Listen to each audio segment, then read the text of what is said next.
Welcome to the podcast. We Do Recover with Jared Miller, your host. And I'm Dr. Terry Sellers, your co-host. This is a podcast about recovery from addiction. We want to talk about what successful recovery can look like. Brought to you by Steps Recovery Center, Rise Up Subs, and the St. George Hilton Garden Inn. Welcome, and thank you for listening to We Do Recover. I'm your host of this thing, Jared Miller. Today, episode 154, the title is going to go into history as a conversation with Micah Niles, simply because I have the man, the myth, the legend, Micah Niles, sitting here in studio with me today. Micah, how you doing? I'm good, man. How are you? I'm good, buddy. I'm good. We are going to jump into that conversation with Micah here shortly. Before that, though, let's bring a little attention. Sean, if we could get the room view. Let's bring a little attention to our sign here. Our sponsor, Steps Recovery Centers. Steps Recovery Centers is an adult substance abuse and mental health treatment provider. Steps Recovery Centers provides all levels of care. They have a medical detox facility, multiple residential treatment centers, and outpatient services reaching from the top of Utah to the bottom. Recovery starts with you, and at Steps Recovery Centers, there is always hope. If you or your loved one need help, give them a call today at 801-800-8142 or visit their website at stepsrc.com to learn more. Micah, I also have a little gift here for you. Okay. So part of the sponsorship package that we got going on We Do Recover is Rise Up Supplements. Brought you a little, there you go, a little, the first one's always free, right? I love it. Can't wait. I got you a bottle of each. Rise Up Supplements is a nootropic line aimed at optimizing brain function and supporting mental health. The two powerful blends that came in the box I just gave Micah are Mindful Mood, which helps decrease anxiety and enhance mood. We call that one the break. And then we have Mind Shift, which helps increase focus and optimize brain function. That one's going to be the gas pedal, get the brain going. Place your orders today at riseupsups.com. That's RISEUPS, At checkout, punch in promo code podcast20 to save yourself 20% off simply for listening to this podcast. Okay, we got that stuff out of the way. Listen, I wanted to bring something up here because in the main big-time media, right, like national media, we've had some a very serious thing happen. Yep. Okay, the votes are in. You probably think I'm talking about the election. I'm not. Okay. Did you know that Times Magazine named Jason and Travis Kelce, quote unquote, the sexiest podcast hosts of 2024? Now, listen, I bring this message to our listeners because I'm afraid there's going to be some riots in the street. I hope Time Magazine has doubled their security, right? Because I know we've got some pretty fanatic listeners, some people with some records. You know what I'm saying? Yeah. I just want to make sure everybody's safe. Yeah. So I want our listeners to know, me and Terry, we really appreciate you guys being so upset about this. We really feel bad that we weren't the sexiest hosts of 2024. I'm pretty sure we were in second place, but I think the Swifties had something to do with it. For sure. This is going to turn into a conspiracy thing that's going to be all over YouTube, I'm sure. Well, if Taylor Swift endorsed it, then it's probably going to be fact. Man, either that or Sellers is just dragging me down, which one? There's that for sure. I can't believe that. No, congratulations to the Kelce brothers. They might be a little sexier than me and Sellers. It's fine. It's fine. All right, Micah, let's dive into this thing, man. So first of all, I appreciate you. Look, for those of you that don't know Micah, you're going to get to know Micah, and I'm really excited to have him in. We've planned this probably, half a dozen times, and for one reason or another, it hasn't been able to go through, mostly because you're a really busy guy, and it's hard to get down here on Fridays. You're not from the St. George, Utah area. So first of all, thanks for just being here, man. Yeah, thanks for having me. Appreciate it. Yeah. So as I'm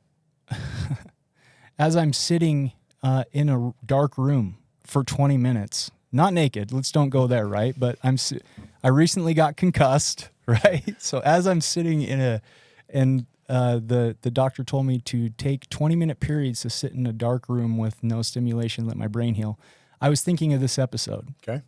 And I'm like, there's so much that I could talk to Micah about, right? Because you're the general manager of Steps Recovery Centers, right? You are a dude in long-term recovery. a father, right? Like I mean, there's a lot Yeah. we could talk about. Yeah. Let's start. So I'm just going to do a mashup of kind of a lot of that different stuff. Cool. Yeah. We're golf buddies. We've gone golfing before, right? There's a Yeah. lot of stuff we can talk about today. For sure. So let's start right here. What does recovery mean to you, like personally? Yeah, it's a great question. What comes to mind initially is something that was mentioned to me that made the most sense is sobriety is the distance from your last drink and recovery is the distance to your next drink, right? So, so being sober and being in recovery are two completely different things in my mind. I've been sober before and been absolutely miserable. For sure. Been, depressed, anxious, didn't know what was coming around the next corner. I've been sober before and it was not pleasant. Being in recovery for me is the act of participating in a lifestyle that is too hard to turn away from, if that makes sense. Yeah. That's the way, I participate in a fellowship. I'm very active in my community, and all of my friends today, the people that I can really call friends, they're all in recovery as well. So I choose to associate with people that are just like me and have found a happiness outside of our dark side. Bro, I love that. I love that because when you say sobriety, I think of like abstinence, right? Yep. And that almost feels passive. Yeah. Like we're just waiting for time to go by. Yep. Versus the way that you said it, and I love it. It's like recovery is active. Mm-hmm. It's being proactive. It's getting out and doing things that are going to keep you from falling back into those old ways. For sure. Did I Perfectly. summarize that okay? Yep. Man, good stuff. Thank you. It's a great start to this podcast. Okay, so we've already kind of identified that this is going to be a little bit of a mashup. I'm going to ask you some theory. We've got different topics to talk about. Right now, let's get into some testimony, right? Like, okay. I know you've been on previous podcasts before. You're a great guest. That doesn't surprise me. You've been on like Odyssey and you've been on Project Recovery with Casey Scott. You've told your story. Let's let our listeners get to know you a little bit for relatability. Give me kind of the Reader's Digest version because we got a lot more we want to get into in this time. Give me the Reader's Digest version of your story, man. Tell us about your journey. I like that version of my story a little bit better anyways. Yeah, so I'll kind of start. My story really starts when I was about 8 years old because before that, my life was pretty consistent, right? I went to the same school, had the same friends, lived in the same neighborhood. And at the age of 8, my mom moved us to a new neighborhood. We moved from Salt Lake City to Sunset, Utah. I never had a dad. It's been my mom and my 2 sisters my whole life. Dad left my family when I was 10 months old, so I didn't know what that dynamic looked like. And at the time because I didn't know it, I didn't really care, right? I mean, I only knew what I knew. So we moved to Sunset, Utah, and for the first time, I experienced adversity. I experienced what it felt like to not be accepted by other people. The guys didn't really like me. Having 2 sisters, I always kind of got along with the girls and knew how to associate with them, but I never really knew how to make friends with the guys. And it was really, really difficult. Just to shed a little bit of light, I used to get beat up a lot. I was bullied pretty bad. It's hard to believe seeing you sitting in studio today, but yeah, dude, I didn't have any reason to fight, to defend myself. You know what I mean? I was playing Ninja Turtles with my buddies, and going to scouts. You know what I mean? Like I had no reason to participate in that kind of behavior. Right. So we move, and then from the age of 8. And doesn't that just suck too? Being the new kid in school just puts, even if you were the coolest cat in the world, like you just got a target on your back because you're the new kid. New kid. I for sure wasn't the coolest kid in the world. I didn't really have any style, but again, I didn't really need to because I had the same friends, So we move, and from the age of 8, which was 3rd grade for me, up until 7th grade. In 5th grade, I went to 3 different schools in just the 5th grade alone. We just moved around a lot. My mom, she was doing her best. She worked multiple jobs. Me and my sisters kind of raised ourselves. And so, Yeah, things were difficult, right? Yeah. Reader's Digest version, I can get into some specifics. I got bullied a lot. My sisters would try to stick up for me, which made it even worse. So in fifth grade, the last school that I went to was in Rose Park. We moved from Glendale to Rose Park.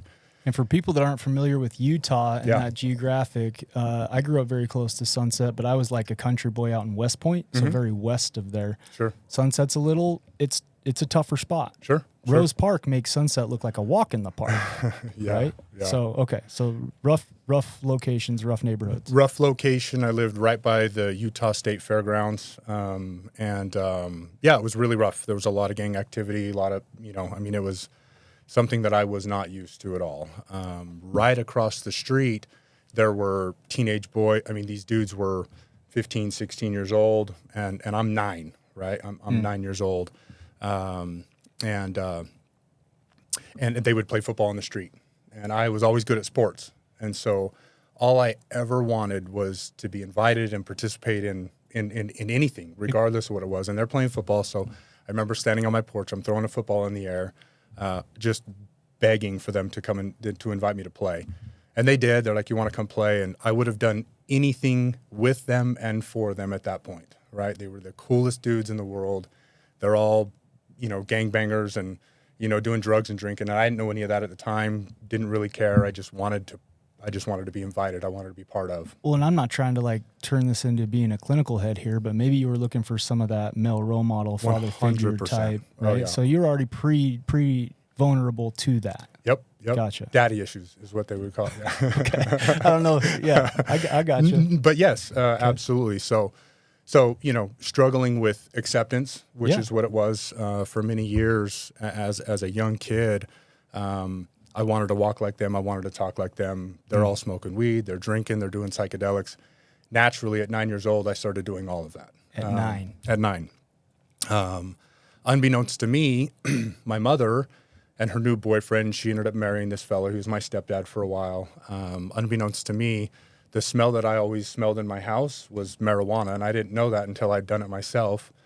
So I knew that my mom was smoking weed. The first time that I approached my mom and told her that I smoked weed, she asked me if I wanted to smoke a bowl with her. And naturally I did, right? I mean, why not do it under my own roof? And that was kind of her justification, because I would sneak out of my room to go hang out with my friends. For the people that are listening to this and are surprised by that, don't be. Statistically, you're more likely to start using substances with a family member, right? So that's actually not too uncommon. Yeah, it was. And my mom, from that point on, my mom really, truly became my friend. And I love my mom with all my heart. She's still around. She's still a part of my life.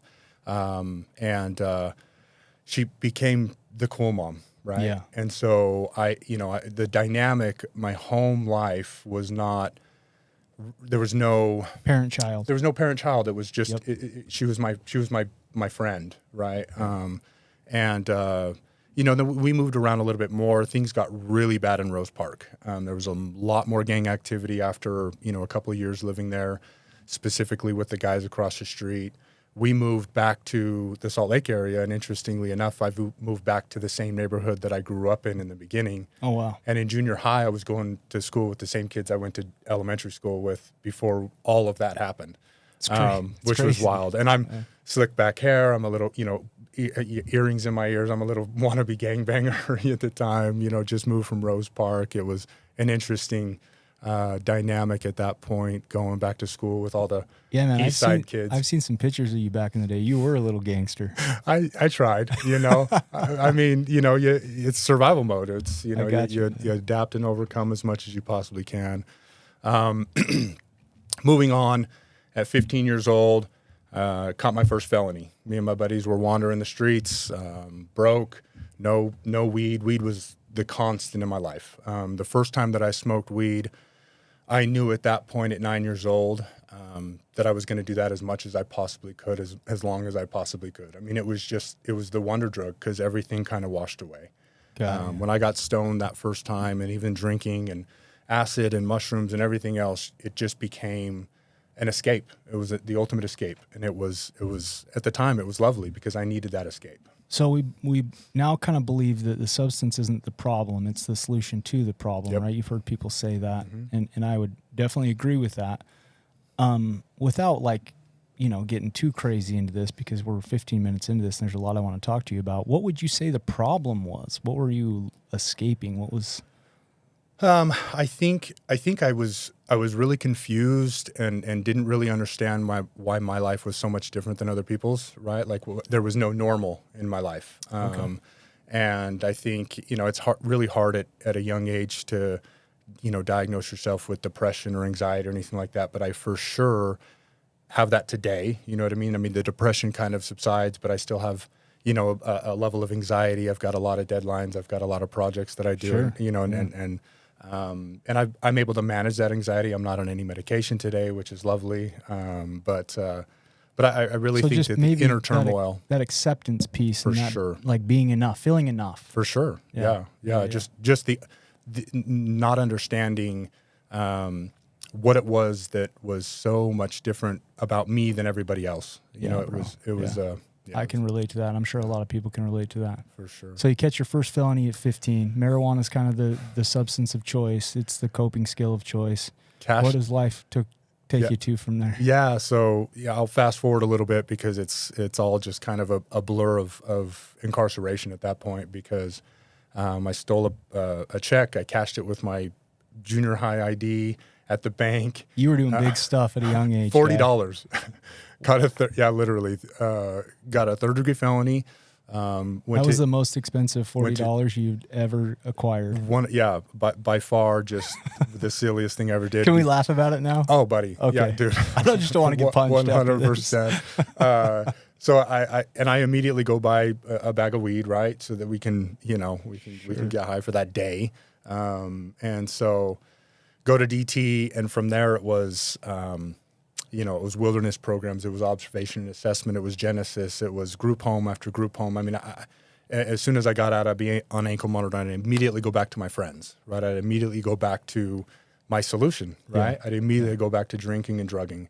Well, and that social circle. Oh, yeah. Well, and then I had this pride about being a criminal, right? Like I adopted this bad boy image, if The you will. street cred. Yeah, and then all my buddies, were like, oh, he's got an ankle monitor on, and I wore that as a badge of honor. I really, truly did. And I wasn't getting bullied anymore. I was tough. You know what I mean? Like lockup facilities kind of toughen you up. The bigger I got, the more, at this point I'd been in multiple fights. So a lot of that false ego was the solution to a lot of problems. Oh, buddy. Yeah. Got you. For sure. Got you. So then, fast forward to 18, I'm in Genesis. It's a work facility up by the state prison, the old state prison. It was my third time to Genesis to work off community service hours. And I turned 18, and youth corrections released me. They terminated my youth corrections. And that was March 16th of 2001. And April 24th of 2001, me and my buddies stole a car, and we were on our way to Las Vegas to go start a new life, right? Because we had nothing. I mean, quite literally nothing. My parents had moved to Virginia. How old are you at this point? I'm 18. Okay. I had just turned 18. I'm sleeping at my friend's house. His parents didn't know, right? So I had to kind of sneak in his window and hide. I mean, I'm basically homeless. You're in survival mode for sure. And him and I had this grand idea that we were just going to go run away, and we stole a car, and we were on our way to Vegas. And here in St. George, we got pulled over for a sound violation, got in a high-speed chase, wrecked the car, got out, tried to run, and got sent to purgatory. I've been there quite a few times. Oh, yeah. So St. George is a very familiar place for me. I've paroled here every single time, been to prison 4 times, paroled here every time, went back to prison every time. Parole violation, new charges, stole another car. It was my buddy's car, really, really drunk one night, just needed to get away, stole his car, went back to purgatory for new charges.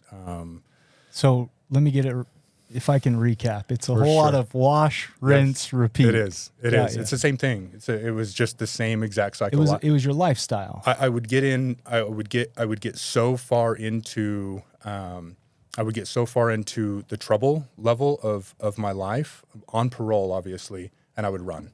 I needed to escape. I needed to go try and start over somewhere else. Which I would argue you needed to start over, right? But stealing a car and heading to Vegas isn't exactly the best way to start over. But but to your credit, a young adult, For not sure. a ton of structure in your Yeah. upbringing. You don't know what you don't know. Yep. Nope. I had no idea, and they were great ideas at the time, Jared. For sure.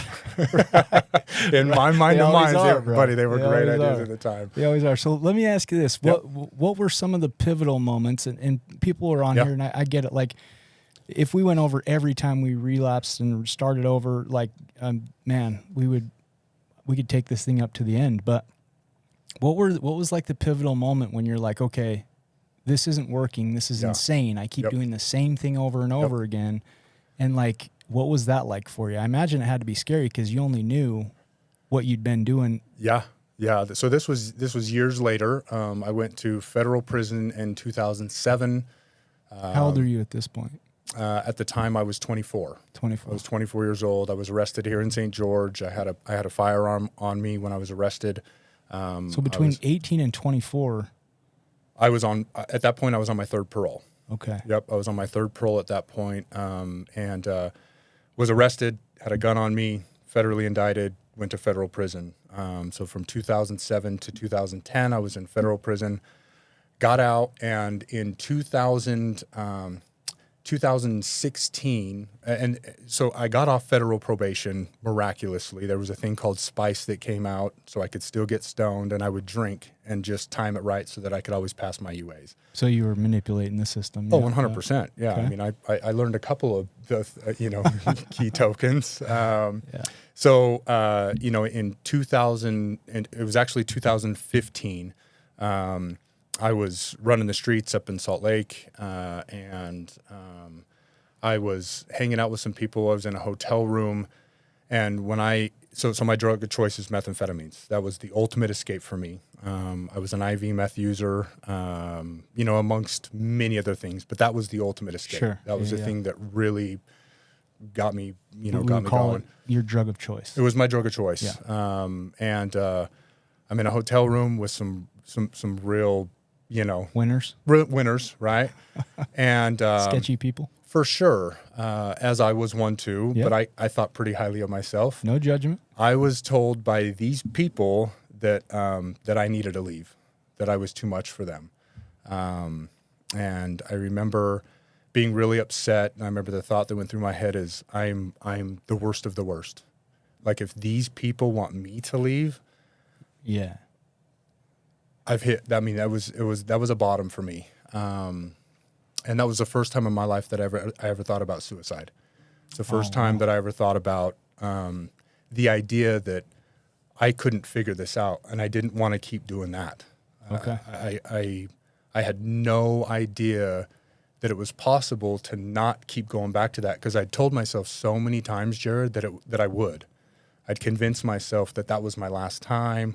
I'm not going back to that. I'm going to, and then I'd always find myself in a hotel room shooting up meth. Dude, I get Every it. And time. That's like part of why I'm so passionate about this podcast is because I can remember a desperation very similar where it's like, all I know is what I've been doing, and how do I do anything any different if I don't know any different? Yeah. And so stories like yours that like people can come on and say, hey dude, I've been there. Yeah.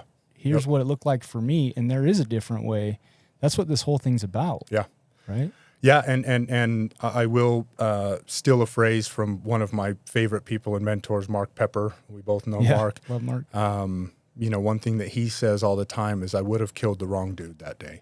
Yeah. I would have killed the wrong dude, and luckily I didn't. The next day I ended up in rehab.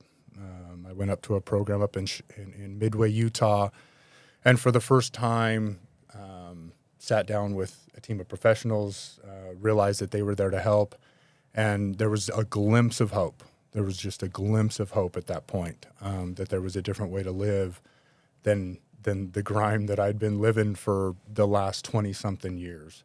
So That path opened up. We're about running out of time Yeah. here, but I want to come back to something you said because to me it's pivotal, especially working with people that have a lot of criminal justice involvement like you had coming up, right? So yeah, let's put a pin in that for Perfect. right now. We're about to go to a sponsorship mention, and we'll be right back with Micah Niles. That means stretch it out a little bit longer. Oh, Donovan, you got to get this clock thing right. How much time do we have before I messed we go up the back clock. to I don't know. We should be having music here any second now. Yeah, the clock messed up, man. I'm sorry. No worries. Tell me a joke. There it is. There it is. Nothing but professionalism around here. All right. We'll be back right after this short mention from our sponsors, Steps Recovery Centers. You are listening to We Do Recover with Jared Miller and co-hosted by Dr. Terry Sellers. We'll be right back after this short break with more of We Do Recover with Jared Miller. Brought to you by Steps Recovery Center, Rise Up Subs in the St. George Hilton Garden Inn. If you or your loved one is trapped in the cycle of addiction, there is a way out. At Steps Recovery Centers in Utah, we believe in second chances and new beginnings. Our evidence-based treatments, compassionate staff, and supportive community guide you on the path to recovery. It's time to reclaim your life. Take the first steps towards freedom, resilience, and a brighter tomorrow. Reach out to Steps Recovery Centers today. Recovery starts with you, and with Steps, there is always hope. Call us or visit our website to learn more.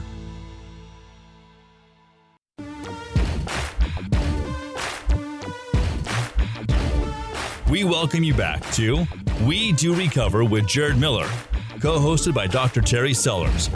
Brought to you by Steps Recovery Center, Rise Up Subs in the St. George Hilton Garden Inn.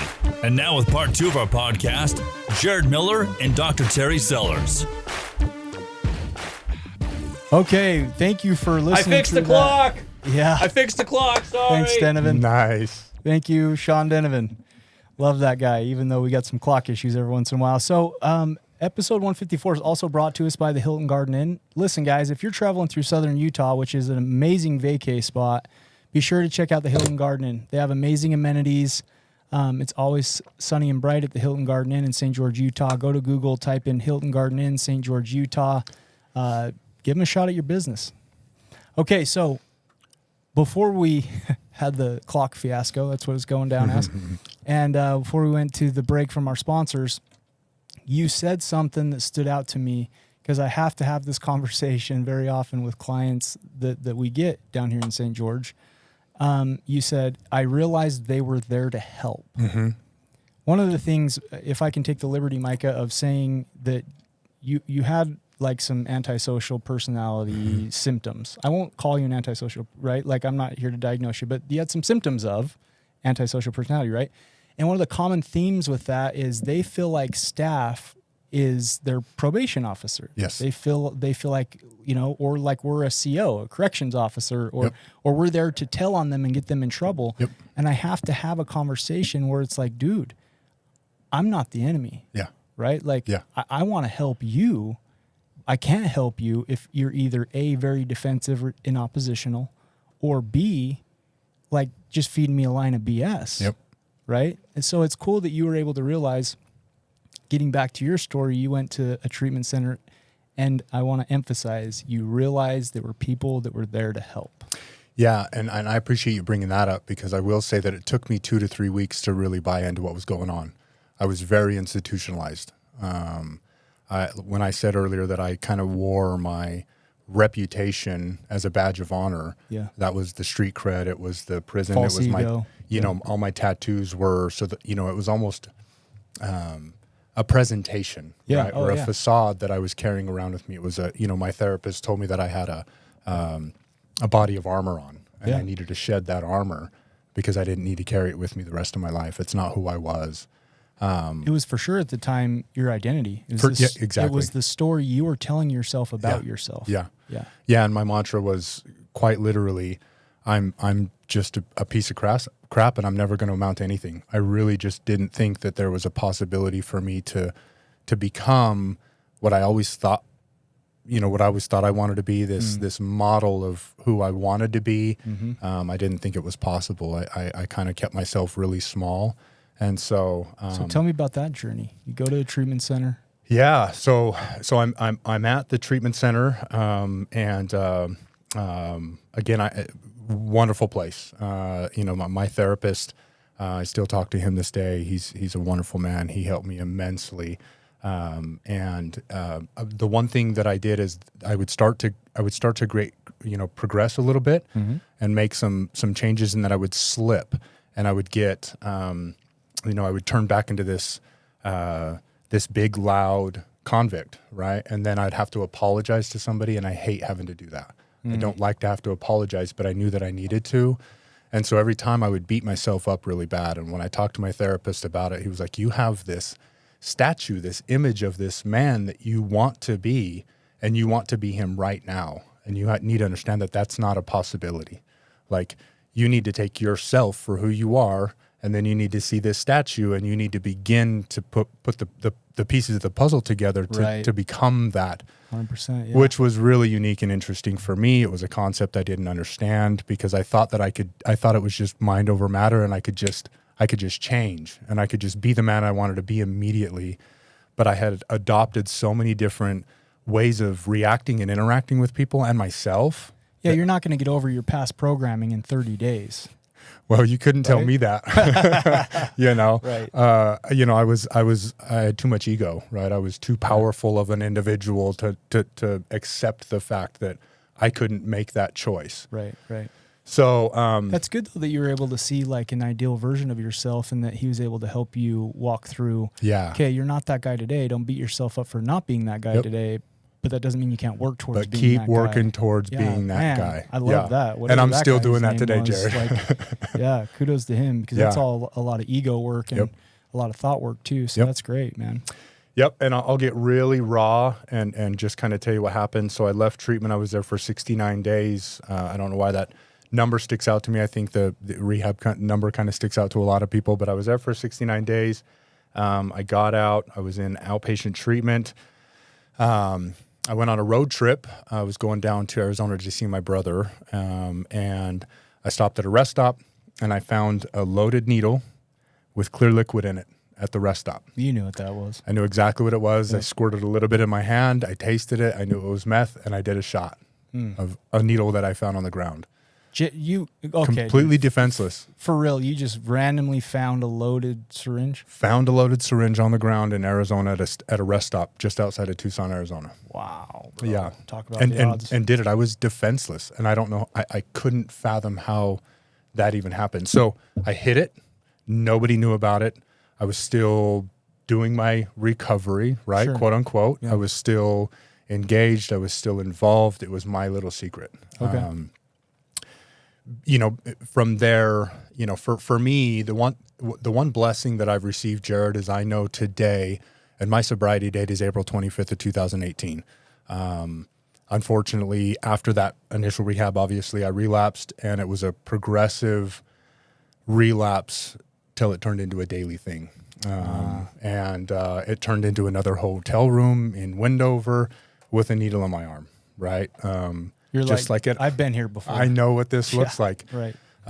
Drove back from Wendover on April 24th of 2018. Ended up at my mom's house, of all people, and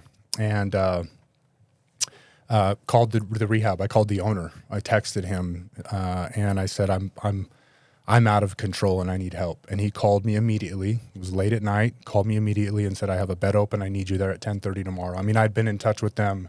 I'd been working in the industry. Right, yeah. We became friends when I left. And anyways, ended up back in rehab the next day.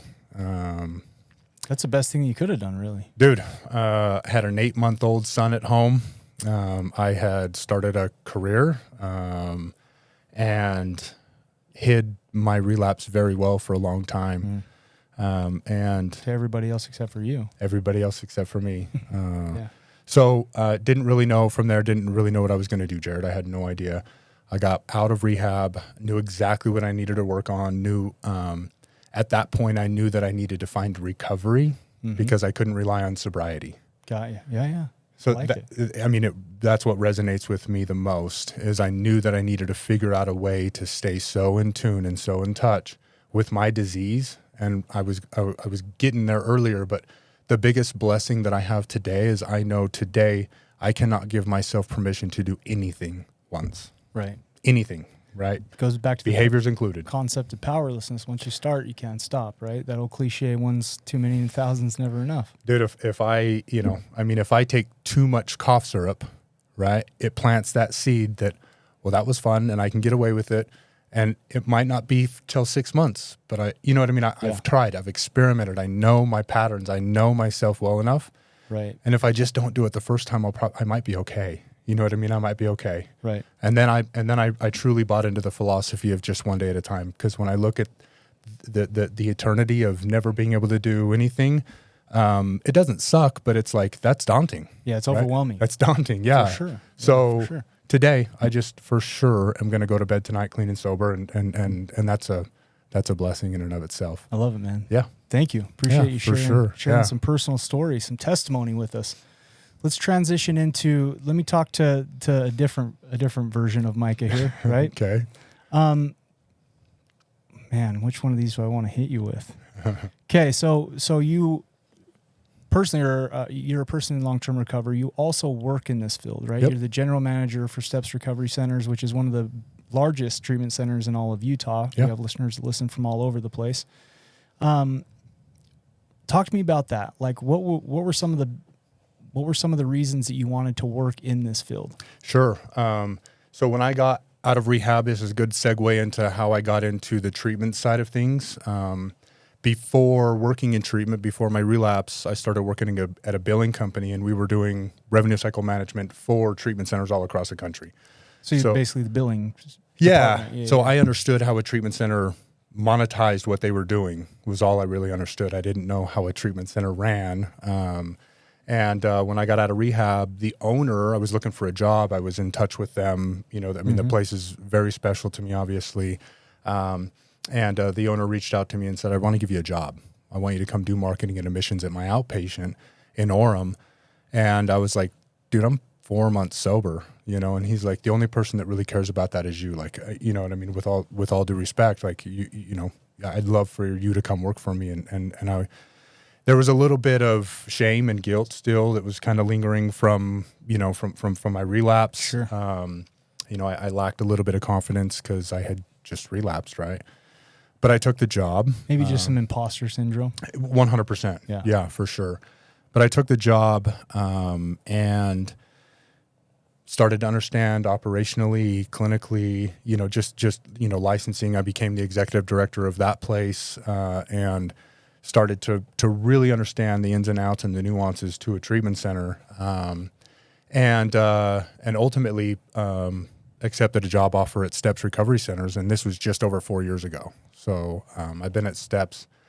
It was November of what was it, 2000 that I started at Steps, and I was doing admissions. Probably doesn't feel like that long ago, but 4 years is quite a while. 4 years. I mean, it's a blip in time when I look at it right now. But yeah, I mean, at 4 years ago, and it's been the best thing that's ever happened to me. So you've been an admissions guy, and one of the things that I respect a lot about you, Micah, is number one, you have a good knowledge of the whole, how it all works, right? Because there's really two sides to this, and I don't want to get too deep into this, but you understand the clinical side and you understand the operation side. Mm-hmm.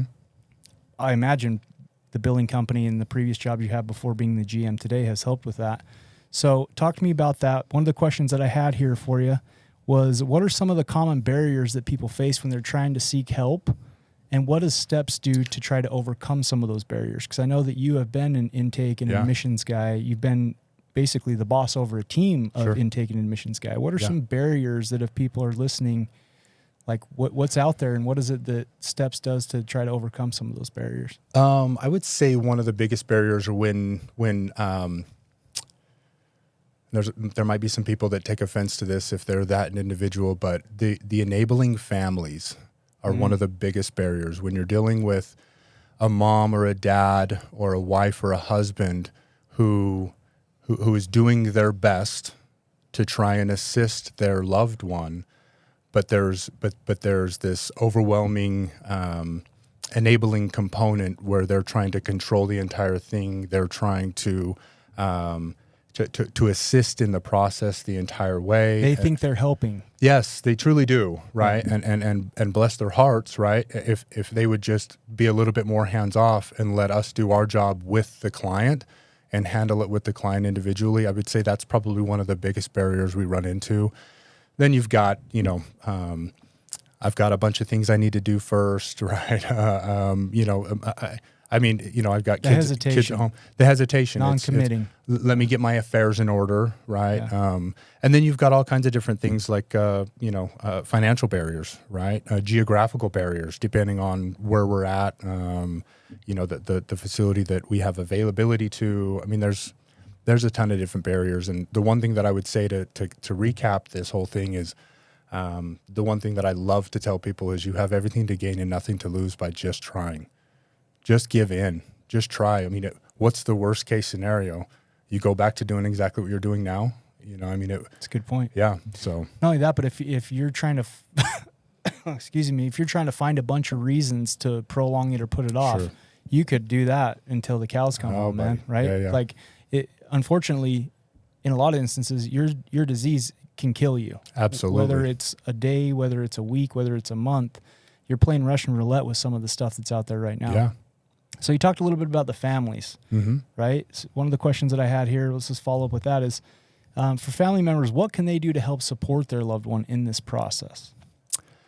Man, that's a great question. One of the things that I would say that the overall thing is to it kind of goes back to the enabling piece. It be a little bit more hands off, right? Be a little bit more hands off. Let the client or the loved one in this situation make their own decisions, and not create some of the barriers that are there. Got you. And I mean, you're even talking about like the process itself of after they call and after they get in contact, right? Like for a sec, let's talk a little bit about the enabling piece. Family members think that they're helping, but they could actually be prolonging their loved one from getting help in the first place, right? Because if you don't allow somebody to reach I don't like the word rock bottom. If you don't allow somebody to experience their natural consequences, they have no reason for change. For sure. And what ends up happening is they try to, the loved ones begin to try to dictate the treatment course because the family member or their loved one is in their ear trying to make sure that their experience is as easy as possible, if that makes sense. Mm-hmm. Yeah, they're trying to take the path of least resistance. Sure. One of the things though that I do love about Steps is we try to meet people where they're at. Every time. It's not like a cookie cutter, everybody's the same, stamp it and send it. We very much take into consideration, like all the time I get called in by our admissions team and it's like, okay, let's staff a incoming client, right? Or, they have a solid job. Okay. And in my mind, from a clinical standpoint, it's like by sending them to residential, is that going to diminish their recovery capital, right? Recovery capital being like their ability to have some stable and safe and positive support, right? And so we take all those things kind of into consideration. Yeah. Now, listen, if they're a fentanyl user and they're using a ton, right? Like I don't care if they have a job and a stable housing, like they're going to die if they don't have some type of intervention, some type of adult timeout, right? And if we can't get them physically, psychologically, socially, spiritually back to a stable or sustainable point. So anyways, I worked with the families at Steps. My first job Ty Hansen talked me into was working with the Steps. Yeah. That guy, he pitched me. He's like, a lot of people want to do this. You're perfect for this. I got hired. 6 months later, I found out nobody wanted to do it. But I loved it because it was working with the families. It was helping relieve some of their anxieties, some of their nerves. Yeah. So the family piece is always a very important one to me. It is. Yeah.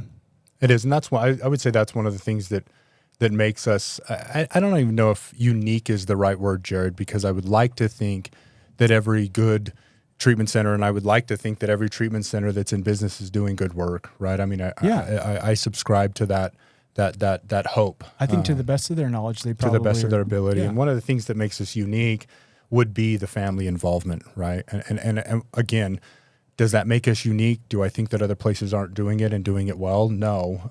But it is a huge component to the success of the client to try and heal the family dynamic before the client goes back to that environment. Yeah, absolutely. By just even pointing out what we talked about, like, okay, we get that you love this individual. Yeah. However, how are you hurting them or Yes. hindering them Yeah. from their own path of recovery because of this codependency piece, right? Yeah. What else would you say is unique about STEPS? You've worked for some different facilities. What else do you feel like is unique about STEPS recovery centers? I mean, I can get into, the geographical landscape that we have, right? I mean, we span from the entire state of Utah. We provide, from detox to residential to outpatient to sober living, alumni aftercare. I mean, but again, I don't think that makes us unique.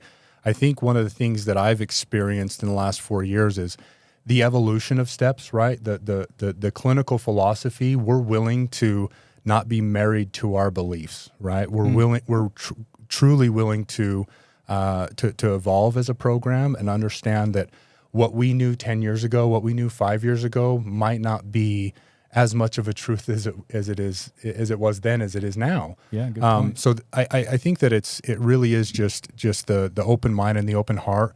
The staff that we have obviously are just absolutely amazing.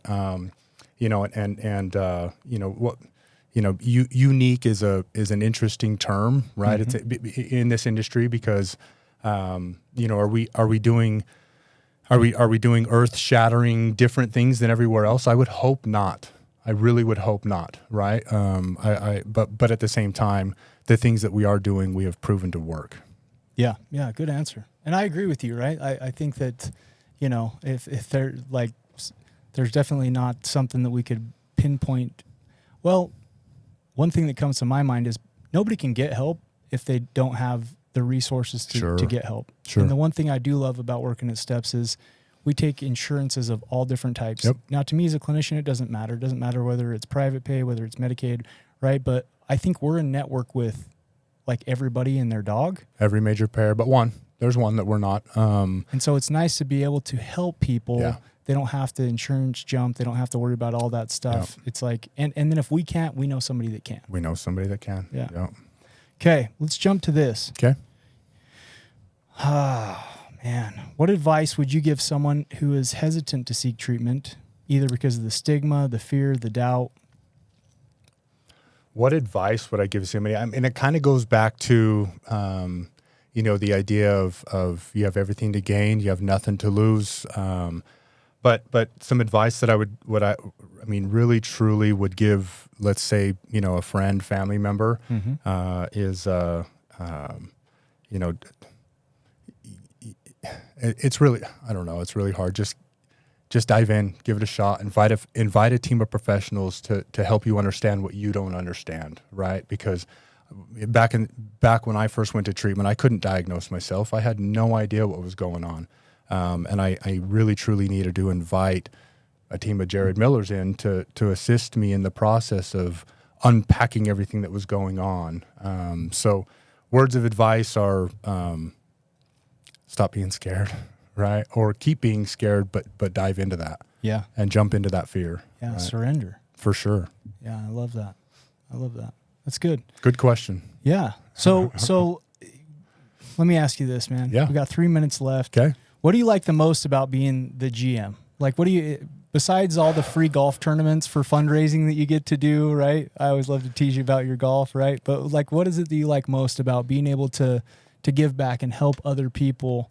Like, why this? You could be successful in anything. Yeah. I mean, I probably could, but I wouldn't have the same amount of passion, right? I love what we're doing. My favorite part about being the GM is I can affect a little bit of change, right? And I have the ability to participate in the evolution of STEPS recovery centers. You know what I mean? Because I really truly have seen STEPS evolve even in 4 years significantly. We've evolved from what we were then to what we are now, and I get to be a part of that.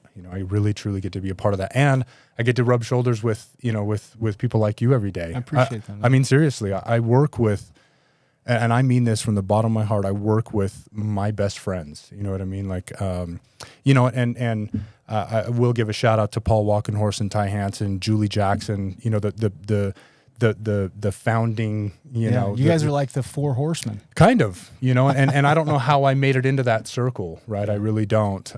But I'm blessed to, Paul Walkenhorst and Ty Hansen are the owners. Julie Jackson is the godmother of treatment and as a whole, not just Steps Recovery Centers. And, I get to rub not just with them, but just with everybody. You know what I mean? It's a blessing, dude. One of the things that I feel like I've learned from our,